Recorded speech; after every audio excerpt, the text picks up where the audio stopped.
देखो पहला number question कैसे बनाना है उसको समझना है आपको। पहले नंबर क्वेश्चन में सिंपल सा ये कहा गया है कि find the sum of all odd number. Odd number क्या होता है? जो कि 2 से डिवाइड नहीं हो। आप यहाँ बताओगे 4, 3, 5, 7, 6, इसमें कौन कौन ऑड नंबर है? तो किसमें 2 से डिवाइड नहीं हो रहा?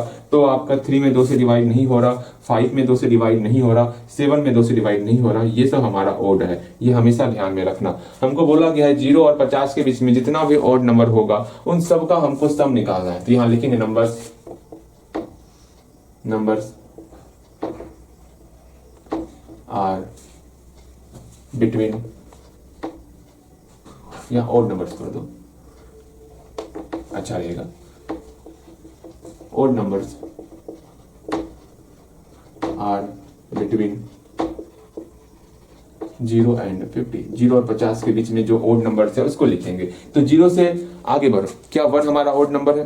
भैया हाँ, 1 हमारा odd number है, बिकॉज 1 में 2 से डिवाइड नहीं होता है।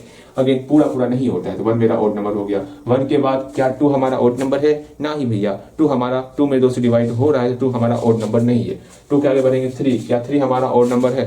हाँ जी, 3 हमारा ऑड नंबर है। तो 1 के बाद 3 हो गया, 3 के बाद मेरा 5 हो जाएगा। इस तरह हम चलते रहेंगे कहां तक? 50 तक। क्या 50 हमारा ऑड नंबर है? 50 हमारा ऑड नंबर ना है, तो 50 से कम 49 ऑड नंबर है, तो आराम से 49 पे रुक जाना है। ऑड नंबर के लिए आपको डिवाइड सब नहीं करना है, बिकॉज मुझे पता है ऑड नंबर आप खुद से बना सकते हो, सही बनाओगे। किसमें 2 से डिवाइड लगता है, किसमें नहीं लगता है, वो आप खुद सोच सकते हो। यहां तक पहुंच जाएंगे।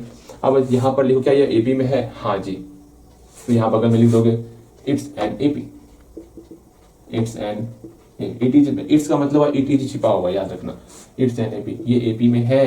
तो हम क्या करेंगे? जब एपी में है तो here a equal to 1, d equal to 3 minus 1 अर्थात 2 हो गया।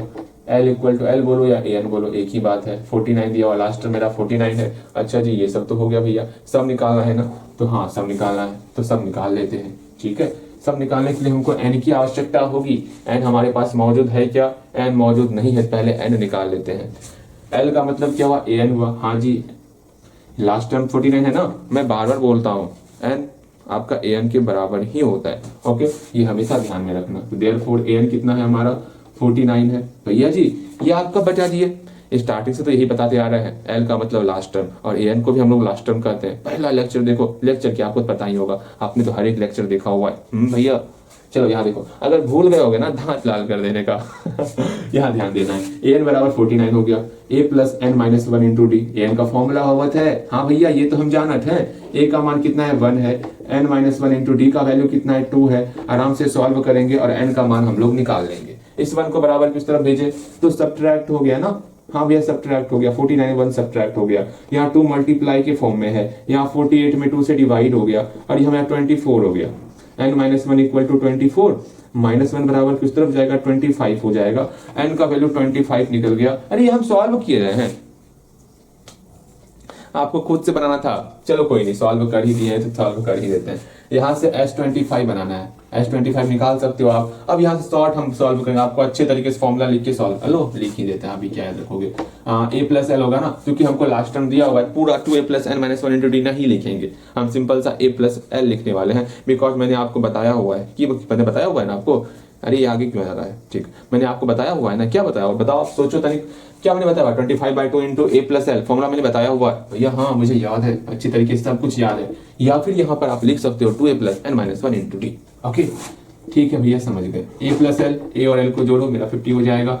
हाँ जी, ये कटेगा, यहाँ 25 रहेगा, यहाँ 625 रिजल्ट आ गया। अब इससे आसान क्या ही होगा, आपका समझ में ना आवा थे, बहुत आसान था ये। अब मैं आपको बताने वाला नहीं हूँ, याद रखना, आपको खुद सॉल्व करना होगा। मैंने बता दिया, मैंने बहुत बड़ी गलती कर दी। हाँ जी, ये हम